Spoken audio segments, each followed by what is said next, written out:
kelompok Wahabi semua. Mereka sudah terdidik untuk menjadi bugot-bugot di negaranya sendiri. Mereka sudah terdidik untuk menjadi pemberontak terhadap pemimpin. Kita mungkin kalau orang yang sangat tipis ilmu agamanya akan terpengaruh dengan ajaran-ajaran Khalid Basalamah, Syafiq Basalamah, Firanda dan sebagainya. Tidak ada santrinya NU tapi satu pun yang terlibat teroris, nggak ada, saya jamin. Justru lahirnya di mana ada Wahabi, di situ banyak kekacauan terjadi. Bayangkan kalau bangsa ini dipimpin oleh. Jadi yang radikal itu ya, yang radikal nih Wahabi, tapi Wahabi nggak boleh berbuat keras. Salafi agak keras. Buaya, gimana buaya? Jangan dikasih darat. Kejaman Wahabi.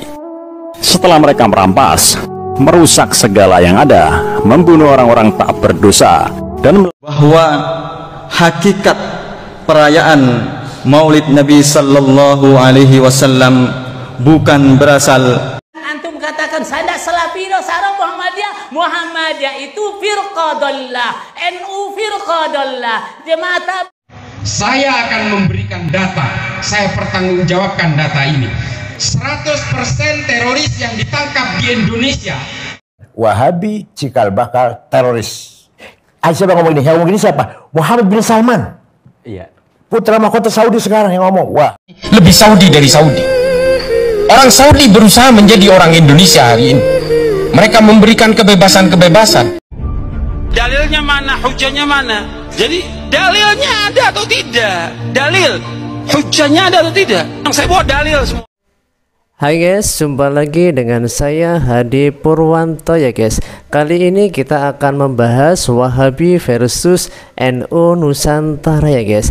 Nah, bagaimanakah kedudukan Wahabi ini di negeri kita ini guys? Apakah visi dan misinya guys?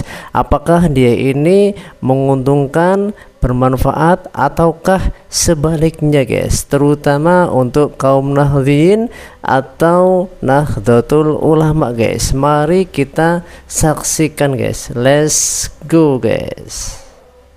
Ini kelompok Wahabi semua. Mereka sudah terdidik untuk menjadi bugot-bugot di negaranya sendiri. Mereka sudah terdidik untuk menjadi pemberontak terhadap pemimpinnya sendiri.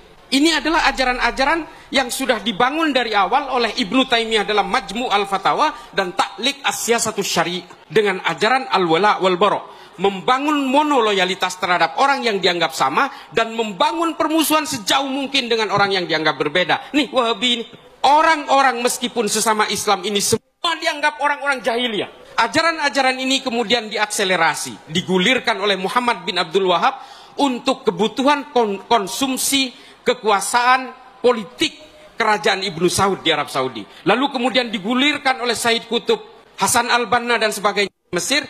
Lalu kemudian digulirkan lagi di Arab Saudi yang kemudian melahirkan Osama bin Laden. Ajaran-ajaran Muhammad bin Abdul Wahab ini kemudian memecah menjadi dua bagian yang bernama Salafi Wahabi Hijazi dan kemudian yang satu adalah Salafi Wahabi Haroki yang nantinya akan melahirkan Salafi Wahabi Jihadi.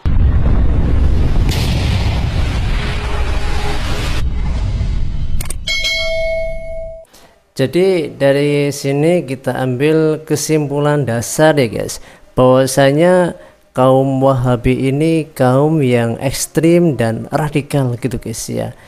Sudut pandangnya sangat monoton sekali guys, yang selain dari golongannya dianggap tidak berguna gitu guys ya. Nah, untuk selengkapnya mari kita saksikan guys. Apa sih yang menjadi virus hari ini di negara kita? Yang menjadi virus hari ini di negara kita adalah ada dua hal penting, yaitu yang pertama adalah tentang salah satu ajaran yang bernama Salafi Wahabi. Ini menjadi virus. Mengapa menjadi virus? Saya katakan menjadi virus.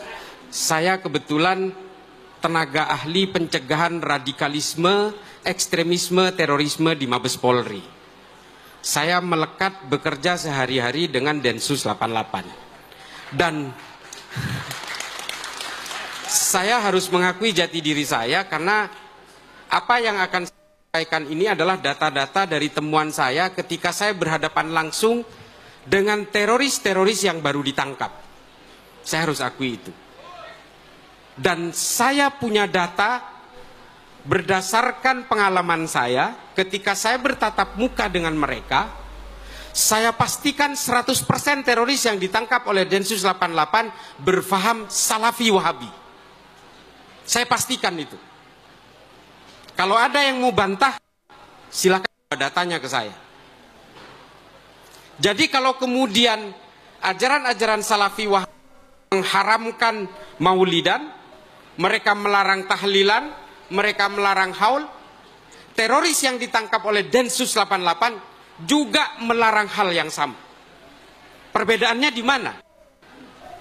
Kok seolah-olah ajaran-ajaran dari ustadz-ustadz Salafi Wahabi ini kok kayaknya sejuk-sejuk semua. Pintu pembukanya adalah ustadz-ustadz yang hari ini beredar di media sosial dan juga di televisi. Itu pintu pembukanya. Produk terakhirnya itu adalah mereka yang bergabung dengan kelompok-kelompok teror yang bernama JI, JAD, JAK, JAT, JAS, MMI, MIT, MIB, NII, Khilafatul Muslimin. Saya 5 tahun di Amerika khusus mempelajari pergerakan-pergerakan kelompok radikal ini. Saya tinggal di Amerika, saya hidup di Amerika, saya belajar Islam di Amerika.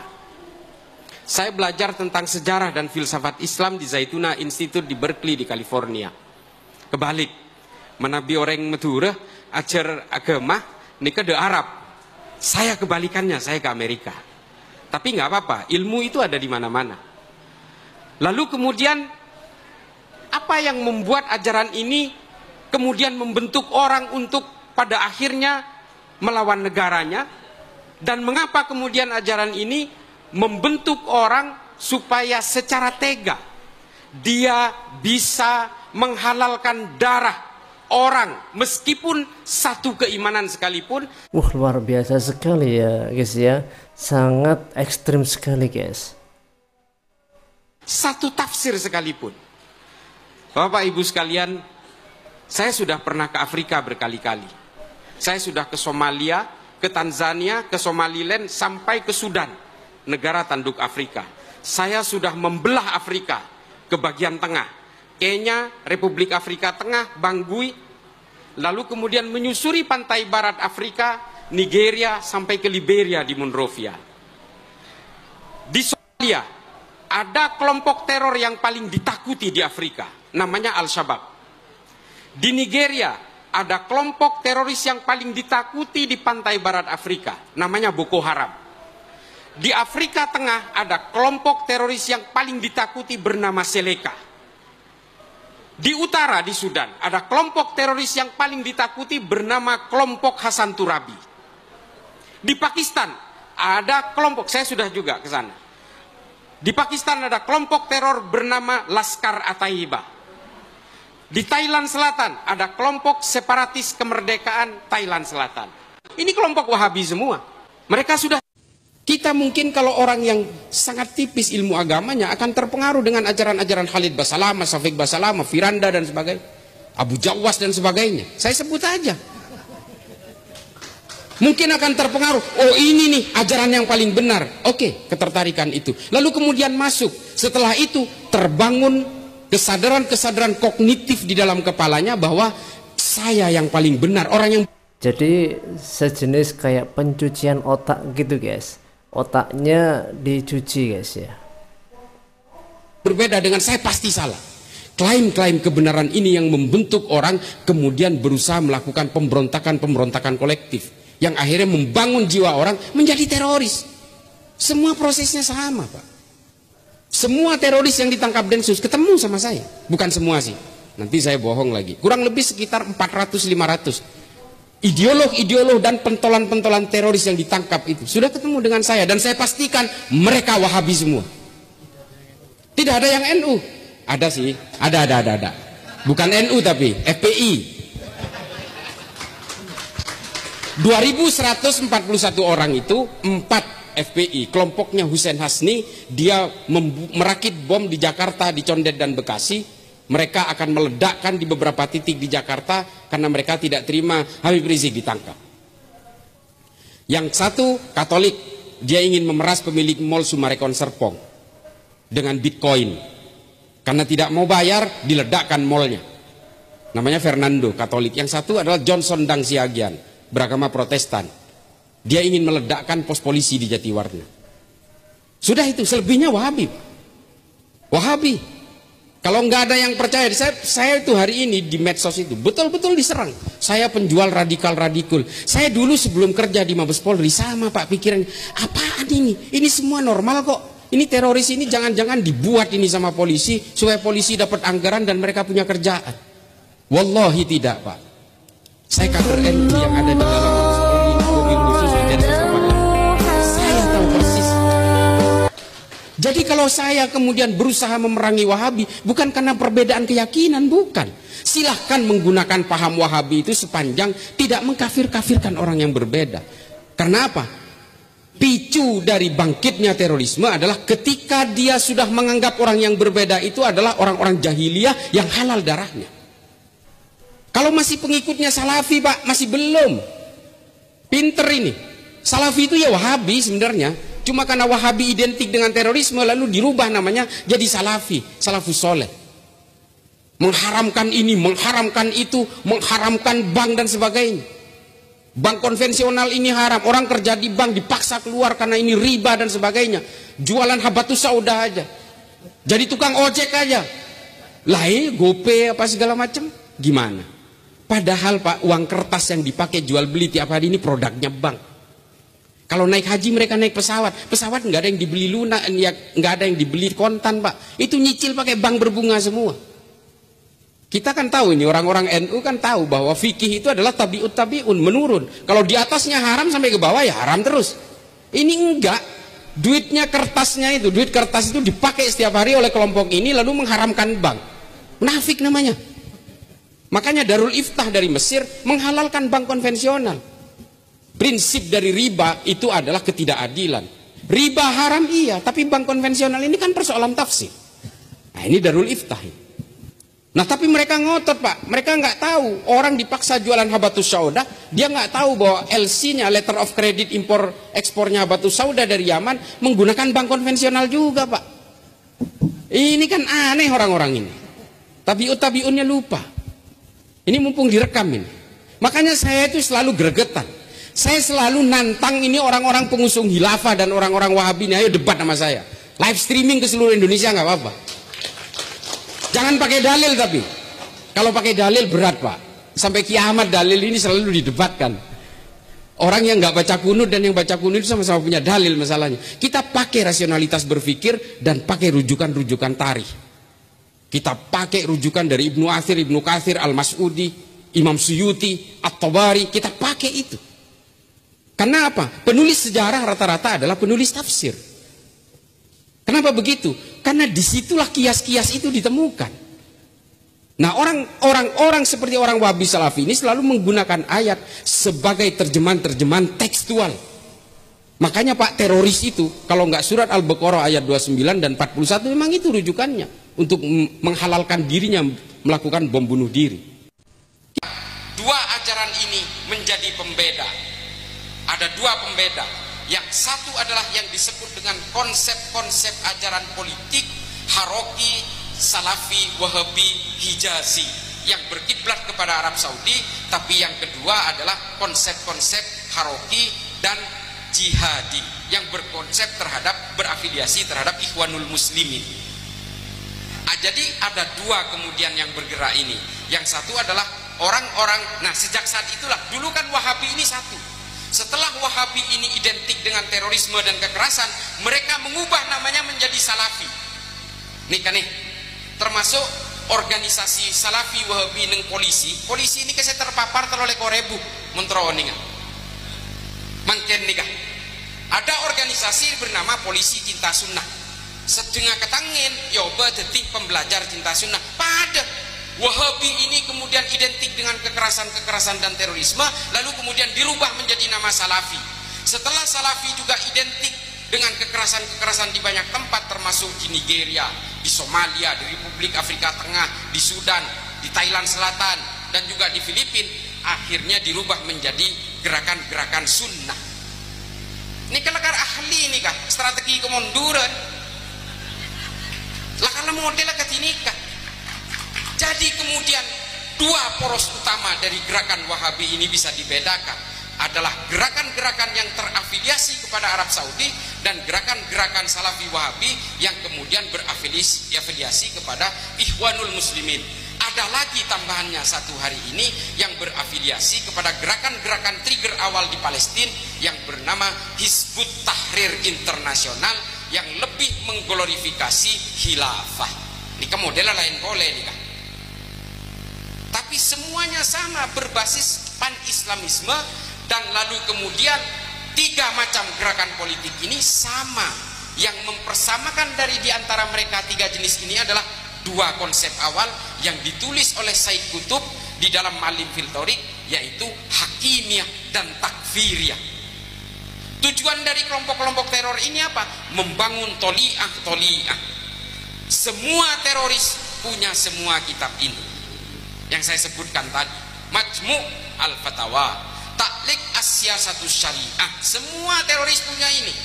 Ditambah lagi dengan Fi Dhilalil Quran, Malim fil Thoriq, Jahidatul Qordil Isrin, dan kemudian yang terakhir ada seorang ulama Saudi menulis buku tuntunan bagaimana cara membunuh orang secara biadab tapi syar'i. Judul kitab menikah Idarat at-Tawahhush, mengelola kebiadaban. Kebiadaban soro kelola. Semua teroris punya ini, dan saya memegang datanya. Saya yang berhadapan dengan mereka. Mun kule mereksa, kule sengaja rokok, kule kan rokok, kule kan ngalalaki rokok. Saya merokok dan dia pasti resisten. Awal, nika ngetes awal kule, nika teknik kule mun mereksa. Rokok kule, wah ngos mulai ngos, haram ustad, ke kule. Biasa nih kan, dan semua sama. Hera-hera kapan saya kisah nih kalau sadar aroko ada abikan telotoro sengirim ke penjara. Nikah artinya apa? Saya pegang data dan saya sudah ke Afrika. Saya sudah menyusuri Somalia sampai ke negara-negara tanduk Afrika di pantai timur. Saya sudah menyusuri Afrika di jalur tengah sampai di Kenya, pinggiran Sungai Swahili, sampai ke Bangui, Republik Afrika Tengah, di mana di situ hidup Seleka, kelompok teroris di Republik Afrika Tengah. Lalu ke pantai barat saya sudah susuri sampai ke Boko Haram di Nigeria, sampai di Monrovia di Liberia, lalu kemudian sampai ke Sudan Selatan, orang-orang Kristen di Sudan. Ini sudah saya telusuri semua dan saya sudah pelajari semua. Semuanya sama pahamnya. Saya terakhir saya ceritakan soal Somalia. Ini kalau sering pada YouTube boleh. Somalia memang melibatkan saya untuk memberikan program kontra radikal di negaranya. Orang Somalia ini keheran. Satu negara ini pahamnya sama. Ulama ini kesedaja lulusan Mekah sareng Madinah. Lulusan Mauritania, Ibnu Bayyan, Yosir keluar. Orang-orang Ahlus Sunnah wal Jamaah ini kayak Yosir. Semua sepakat mengharamkan musik padat. Tapi perang lo tigre mari, padahal sepaham nih. Separuh dikuasai Al-Sabab, separuh dikuasai oleh the Government of Republic of Somalia. Nih kan nih. Abagi dua perang lo remari patang bom sebarengan. Padahal agama mana pada, mazhab pada, manhaj pada, regana tafsir pada. Ada gitu. Semua sepakat mengharamkan ucapan Natal, sama semua. Ngaramaki molodan pada saja, pada. Tapi perang lo remari. Karena apa? Karena mereka punya konsep al-wala wal bara. Kalaupun kita sama dalam keimanan, sama dalam tafsir, tapi berbeda dalam pandangan politik, kamu musuh saya. Ini kan bahaya ajaran ini, ya itu di produk. Betul sekali guys. Nah ini kan pertama kali yang memicu pertumpahan darah ketika masa itu guys ya, semasa sehabis zamannya para sahabat dulu guys ya, yang kemudian munculnya Bani Umayyah dan lain sebagainya guys. Nah itu nggak lepas dari ini juga guys. Akhirnya ini monseki nyarang kira masuk alo kira titik teroris, masuk orang pakan titik teroris engki pun wala lah karena nikah daki hera ketika dia sudah mulai merasa punya kewajiban untuk membuat sama orang yang berbeda, harus sama dengan saya, dia kemudian membuat organisasi, dia membuat kerumunan, hingga akhirnya apa? Mereka akan mengkafirkan siapapun yang berbeda dan pada akhirnya akan melakukan perlawanan terhadap negara. Negara ini dianggap togut, Semua orang yang tidak sama dengan dirinya dianggap jahiliyah dan kemudian dianggap halal untuk diperangi. Empon nikah konsepnya biasa, nikah eskalasi terbentuknya gerakan-gerakan radikal ekstrim dan teror. Nikah sudah lanceng atahunan nih. Cukup kata lagi. Lecaki pada pertanyaan polen apa? Kula lecai arjeng nih kah? Engki lebih kenal sobung. Empon leki lebih lah disampung nggak boleh. Nah, jadi Gus Bahrawi ini memang asli orang Madura guys ya, salah satu tokoh NU yang punya bakat khusus guys. Jadi beliau ini menyilami guys ya, bukan hanya tahu tentang teroris asal muasalnya, dia pun juga menyelidiki sampai ke akar-akarnya gitu guys ya. Mari kita saksikan selanjutnya guys. Tidak ada santrinya NU tapi satu pun yang terlibat teroris, nggak ada, saya jamin. Justru lahirnya NU dulu itu karena untuk merespon Wahabi, madhab yang di Saudi yang keras itu. Tidak ada santrinya NU tapi buaya. Nah, ini salah satu tokoh Wahabi guys ya. Buaya, gimana buaya? Jangan dikasih darat, jangan. Buaya hukumnya apa? Buaya di dalam fatwa Lajnah Daimah, Komisi Fatwa di Saudi Arabia, sepakat buaya hukumnya halal. Semua yang memang hidupnya di air halal, termasuk buaya. Ya, jadi ternyata fatwa terakhir itu mengatakan buaya itu halal. Kan berbeda guys ya, ini jalur fikihnya pun juga beda dengan kita kaum Nahdliyin guys. Masalah dia bertaring nggak ada urusan, karena sama hewan yang bertaring pun di air tidak berlaku, semua boleh, gitu kan? Jadi semua yang hidupnya di air ya. Kekejaman Wahabi. Nah, ini kisah setelah mereka merampas, sejarah orang-orang Wahabi dulu guys ya. Ada, membunuh orang-orang tak berdosa dan melakukan keganasan yang tak terkira terhadap umat Islam. Mereka melanjutkan kebrutalannya menuju Makkah. Ibnu Bishir dalam kitabnya Unwan Al-Majid fi Tarikh Najd menguraikan bahwa pada bulan Muharram 1220 Hijriah atau 1805 Masehi, Wahabi di Makkah membunuh ribuan umat Islam yang sedang menunaikan ibadah haji. Dalam catatan lain disebutkan, pembunuhan bukan hanya terjadi pada jamaah haji, melainkan juga pada masyarakat sipil. Aksi kekerasan Wahabi tidak berhenti sampai di situ. Pada tahun 1341 Hijriah atau 1921 Masehi, tentara Wahabi membantai 1.000 orang lebih rombongan jemaah haji asal Yaman yang sedang menuju Mekah tanpa sebab yang jelas. Tahun 1408 atau tahun 1986 Masehi, mereka juga menyerang jemaah haji asal Iran. Peristiwa itu menewaskan 329 orang dan ribuan lainnya luka-luka. Selain membunuh masyarakat sipil, tentara Wahabi juga melakukan pembakaran terhadap perpustakaan-perpustakaan Islam. Di antara kasus pembakaran buku-buku yang paling fenomenal adalah pembakaran buku-buku yang terdapat di perpustakaan Arab, Maktabah Arabiyah di Makkah Al-Mukarramah. Perpustakaan ini termasuk perpustakaan yang paling berharga dan paling bernilai historis. Bagaimana tidak? Setidaknya ada 60.000 buku-buku langka dan sekitar 40.000 masih berupa manuskrip yang sebagiannya adalah hasil diktean dari Nabi Muhammad SAW kepada para sahabat. Sebagian lagi dari Khulafaur Rasyidin dan para sahabat Nabi yang lainnya. Semua buku-buku tersebut di bumi hanguskan kekejaman. Bahwa hakikat perayaan. Nah, ini pun juga tokoh dari Wahabi guys yang melarang diadakannya Maulid Nabi guys. Maulid Nabi sallallahu alaihi wasallam bukan berasal dari Nabi Muhammad sallallahu alaihi wasallam, bukan berasal dari Khulafair Rasyidin, bukan berasal dari para sahabat lainnya, bukan berasal dari tabi'in, bukan berasal dari tabi'ut tabi'in, dan juga bukan berasal dari para imam madhab yang 4. Tetapi perayaan Maulid Nabi sallallahu alaihi wasallam awal mula adanya berasal dari Bani Ubaid Al-Qaddah, munafik zindik, pencetus aliran kebatinan yang berasal dari kalangan Yahudi. Baik-baik kami harap untuk saudara Ustadz Yasir dan Ustadz Ismail menemui kami di sini dengan jantan. Jangan hanya berkuat-kuat di media sosial. Tunjukkan di mana wajah kalian sekarang. Ini kami Aswaja, hidup Aswaja. Ini di Pamekasan guys ya. Jadi kejadiannya itu mereka diusir gitu guys ya. Warga nggak terima ini guys.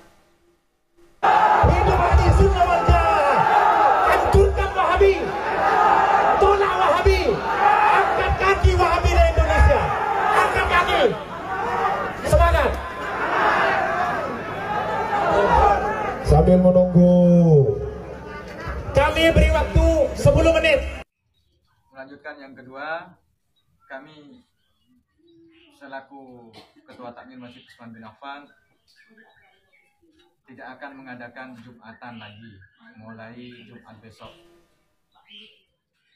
Dan yang ketiga, kami tidak akan mengulangi lagi perihal-perihal seperti khutbah kami yang tentang Maulid Nabi maupun yang lain-lainnya yang sekiranya menyinggung masyarakat Nahdlatul Ulama, terutama masyayikh, tokoh masyarakat dan alim ulama serta para kiai Nahdlatul Ulama.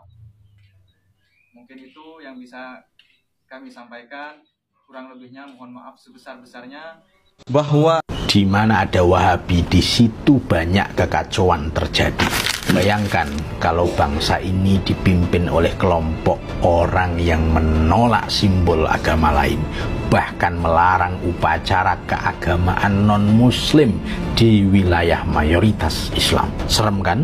Tapi itu bukan sekedar imajinasi, itu nyata di dalam fatwa yang dinisbatkan kepada ulama Wahabi seperti Ibnu Utsaimin. Beliau menyatakan dengan lantang bahwa umat Islam harus menghilangkan kemungkaran berupa simbol dan upacara agama orang kafir karena dianggap merendahkan Islam. Silahkan lihat link fatwanya.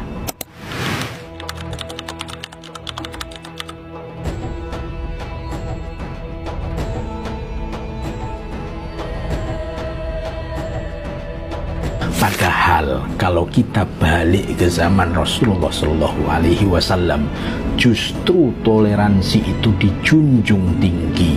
Al-Quran sendiri menegaskan prinsip kebebasan beragama, seperti di dalam surat Al-Kafirun, untukmu agamamu dan untukku agamaku. Rasulullah juga berdialog dengan pemuka agama lain, bahkan menerima tamu Nasrani di emperan Masjid Nabawi. Dan jangan lupa ada Piagam Madinah, dokumen politik pertama yang menjamin hak hidup berdampingan antar Muslim, Yahudi, dan kelompok lainnya. Orang kafir mereka itu disebut sebagai dhimmi, warga negara yang dilindungi, bukan dimusuhi. Jadi kalau ada yang bilang di mana Wahabi menyebar, di situ kekacauan terjadi, itu bukan tanpa alasan. Kita bisa lihat di berbagai negara ketika ideologi eksklusif ini masuk, konflik horizontal meningkat, toleransi menurun, dan masyarakat jadi terpecah belah. Indonesia ini punya sejarah panjang hidup berdampingan. Jangan biarkan ideologi yang menolak keberagaman merusak fondasi itu. Toleransi bukan kelemahan, tetapi kekuatan bagi kita semua. Dan Islam sejak awal adalah agama yang menjunjung keadilan dan kasih sayang untuk semua. Terakhir, kalau kamu setuju bahwa Islam itu rahmatan lil alamin, bukan alat untuk menebar kebencian, share video ini. Mari jaga Indonesia tetap damai dan beragam. Di mana ada Wahabi, di buzzer Wahabi rame sekali ketika bulan Maulid. Kalau ada undangan Maulid Nabi, gimana saya boleh mendatanginya? Tidak boleh. Maulid itu adalah istilah perayaan ataupun peringatan. Sebenarnya tidak ada bedanya dengan perayaan 17 Agustusan atau perayaan Al-Yawm Al-Wathani As-Saudi, Hari Nasional Saudi Arabia.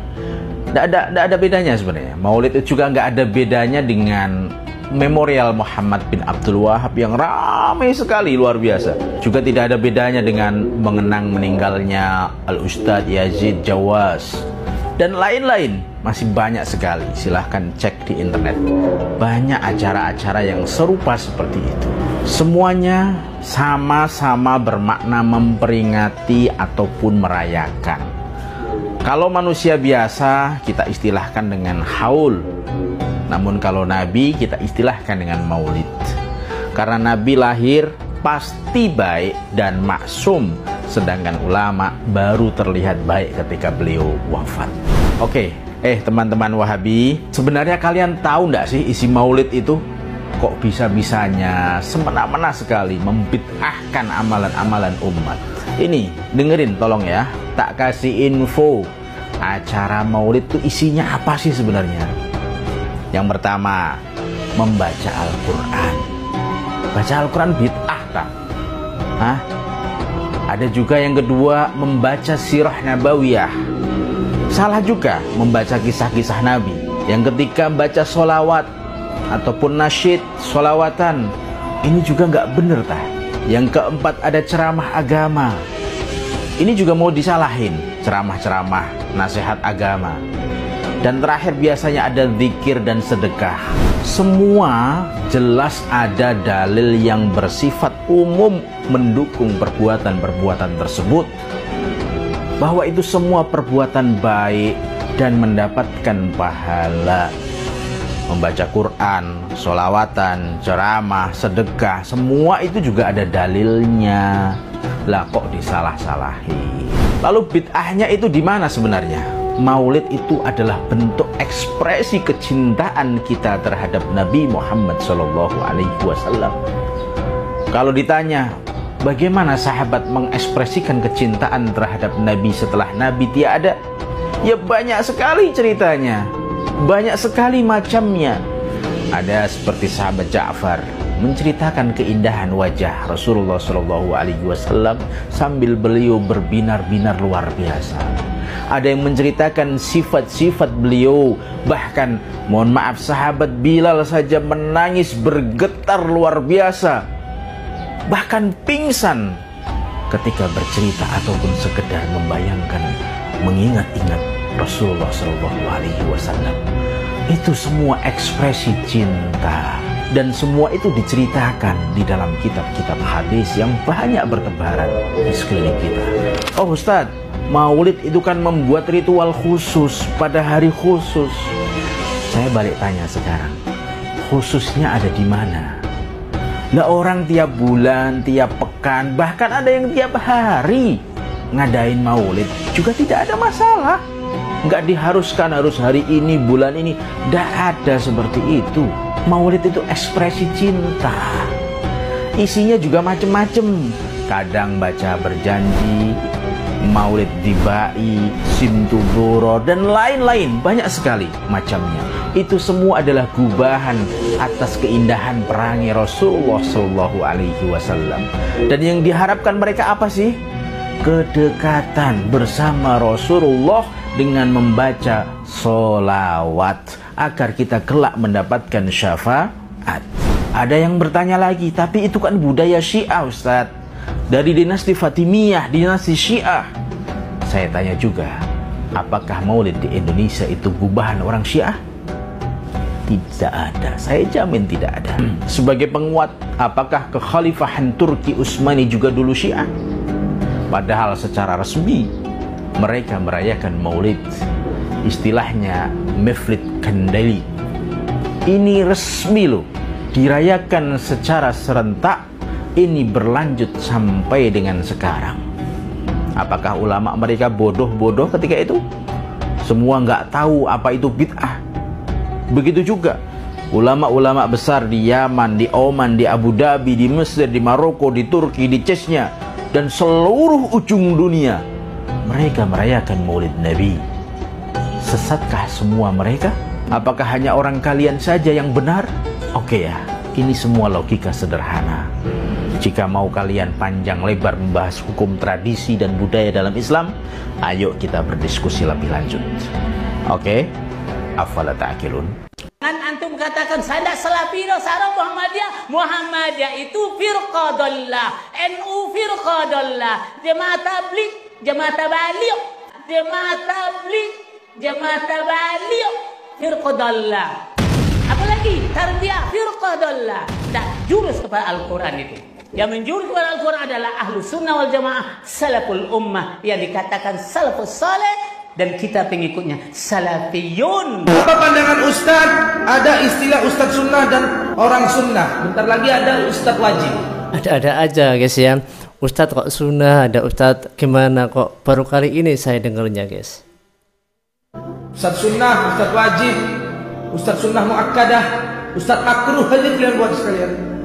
Semua Ustaz sunnah, NU sunnah, Muhammadiyah sunnah. Kalau nggak berpegang teguh pada Quran dan sunnah, lantas berpegang teguh pada apa? Taurat dan Injil. Kita semua berpegang teguh pada Quran dan sunnah. Representasi cara menafsirkan Quran dan sunnah itu yang berbeda. Setuju? Quran sunnah lah, yang berkunut pakai sunnah, yang tak berkunut tadi pun sunnah itu. Ngapain ribut? Saya akan memberikan data, saya pertanggungjawabkan data ini. 100% teroris yang ditangkap di Indonesia, 100% teroris yang ditangkap oleh Densus 88 di Indonesia ini penganut paham Salafi Wahabi. Nih, saya sering dipakai oleh Densus untuk menyelami ideologi mereka. Ketika Densus menangkap teroris, saya kadang-kadang dilibatkan untuk melakukan interogasi ideologinya. Dan semuanya saya bertanggung jawab terhadap hasil temuan saya. 100% adalah penganut Salafi Wahabi. Tidak boleh menghina pemimpin. Itu orang-orang Islam itu pergi 212, pergi ke Monas, unjuk rasa, haram, nggak boleh. Menarik, memang menarik pada awal. Tapi ketika tertarik dan kita masuk ke dalamnya, kita akan dijebak dengan pengkafir-kafiran terhadap orang yang berbeda. Salafi Wahabi mengharamkan maulidan. Teroris saya tangkap Densus di penjara pada ngaramaki maulidan. Salafi Wahabi mengharamkan musik, sama teroris yang juga di penjara itu mengharamkan musik. Lalu di mana perbedaannya? Tidak ada perbedaannya. Ini hanya proses menuju. Produk akhirnya akan menjadi seperti Amrozi. Saya jamin. Jadi Amrozi itu ternyata juga Wahabi gitu guys ya.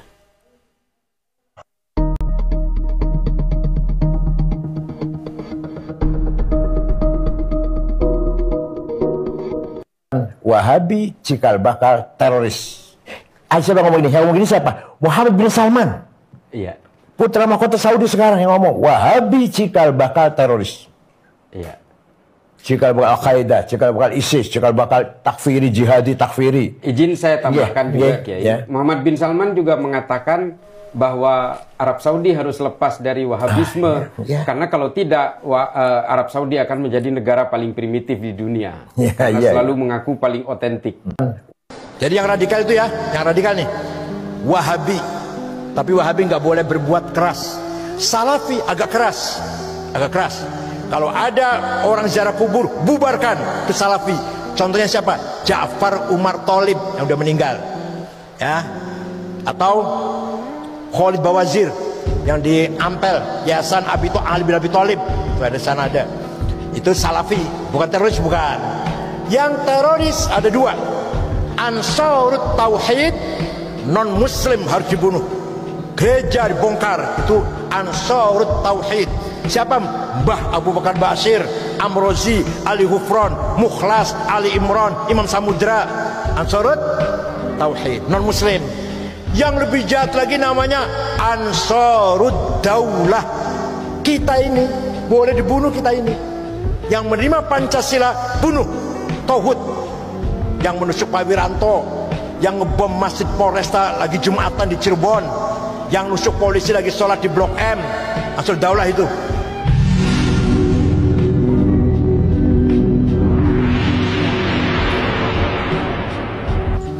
Belanda dulu melarang pribumi sekolah. Yang boleh sekolah orang Kristen. Cina, orang Kristen boleh sekolah. Yang pribumi Muslim tidak boleh sekolah, jangan pinter. Ini bedanya Belanda dan Inggris. Kalau Inggris menjajah, mendidik rakyat. Singapura, Malaysia, Brunei, pinter-pinter. Kalau Belanda beda. Jangan sampai yang dijajah ini pinter. Tuh Belanda. Tahun 1902, ini ringkas, cerita ringkas ini, kalau rinci 6 tahun. Tahun 1902 Belanda berubah. Politik etik, ngakunya gitu. Politik akhlak, yaitu pribumi yang beragama Islam silahkan sekolah. Pintu dibuka lebar-lebar agar pribumi ayo sekolah. Nah, kiai-kiai curiga, para ulama curiga, ada apa ini? Yang tadinya larang sekolah, sekarang malah boleh sekolah SR, SMP, SMA. Ada apa ini? Jangan-jangan malah tujuannya at least al-aqal menjadikan generasi Islam Indonesia tidak begitu semangat berislam. Artinya apa namanya? Almaniyin atau sekuler. Apa namanya? Sekuler. Almaniyin. Tidak ada semangat untuk berjuang Islam. Paling tidak syukur-syukur murtad. Syukur-syukur. Itu harapannya Belanda, syukur-syukur murtad. Minimal almaniyin. Akhirnya para kiai mengharamkan sekolah SR. Haram sekolah SR. Haram nulis dari kiri. Nulisnya kan dari kiri kan. Nggak usah kiai dulu banget, enggak. Ayah saya tuh masih gitu. Yang baru wafat tahun 90. Ayah saya Santri Lirboyo juga. Ayah saya tahun 40 sampai tahun 45. Pondok Lirboyo.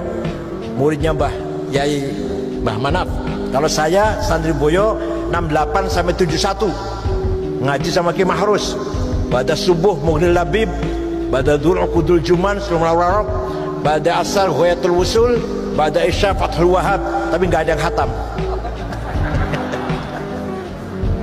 Yang penting ngaji, khatam nggak penting.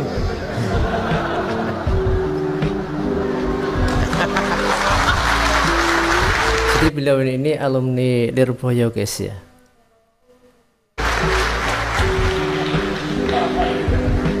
Kiai-kiai malah bersikap non-cooperation. Haram sekolah. Apalagi pakai seluar pendek. Walaupun laki-laki ini, laki-laki. Bukan perempuan, haram. Pahanya kelihatan. Walaupun anak kecil. Walhasil sekolah Belanda haram. Nah, fokus di pesantren-pesantren dengan tafakuh fiddin. Muhammadiyah menerima. Jadi supaya tahu ceritanya ini. Muhammadiyah menerima anaknya sekolah Belanda. Tapi Muhammadiyah jasanya besar. Besar jasanya. Menjaga imannya orang-orang Islam yang kerja di kantor ini lebih Saudi dari Saudi. Orang Saudi berusaha menjadi orang Indonesia hari ini. Mereka memberikan kebebasan-kebebasan. Hijab bahkan tidak diwajibkan di Arab Saudi hari ini, kecuali di Haramain, di 2 kota suci. Dan ini dialami oleh bangsa Arab Saudi. Dan orang-orang Wahabi di Indonesia hari ini ingin mengsaudikan Indonesia, sama seperti Saudi zaman dulu. Dan mereka berusaha memecah belah dengan mengkafir-kafirkan, membid'ah-bid'ahkan, memurtad-murtadkan. Itu semua terjadi di antara kita. Dan semuanya sudah menjadi virus menginfiltrasi kita hari ini, mulai dari kepolisian, TNI, semua dimasuki. Pelayanan-pelayanan publik semua dimasuki. ASN semua dimasuki, kampus-kampus dimasuki, pesantren dikooptasi, termasuk pesantren kakek saya tadi. Karena apa? Karena mereka betul-betul gagal move on dari apa yang dilakukan Saudi hari ini. Dalilnya mana, hujahnya mana? Jadi dalilnya ada atau tidak? Dalil Ini tokoh Wahabi guys ya.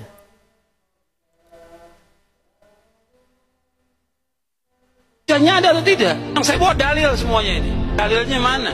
Dalil. Tetap harus dengan dalil. Ini agama. Jangan ragu tanya. Maaf, ada ayatnya, ada hadisnya, ada dalilnya nggak? Semua harus dengan dalil. Yang mana dong? Tanya, tolong. PR kamu tanyakan ke ustadznya. Dalil yang mana? Tanya ke ustadznya. Dalil yang mana? Emang kalau kita kasih dalilnya dia berubah? Kita udah kasih dalil yasinan, dia nggak percaya kan? Kita udah kasih dalil tahlilan, percaya nggak dia? Kita kasih dalil tawasul, percaya nggak dia? Kita kasih dalil tabaruk, percaya nggak dia? Nggak percaya, apalagi aneh kasih dalil Nabi Khidir. Bisa gila dia. Jadi emang mereka yang ingkar ini nggak perlu pakai dalil, nggak perlu pakai dalil, karena mereka tidak berubah dengan dalil. Berubah itu hanya dengan hidayah. Hidayah itu karena akhlak. Maka kita yang ahlus sunnah harus lebih berakhlak dari mereka. Ya sering-seringlah ajak mereka ngopi ya. Jadi demikianlah guys, laporan ini mengakhiri perjumpaan kita guys. Nah, jumpa lagi di acara yang akan datang ya guys. Oke guys, see you next time guys.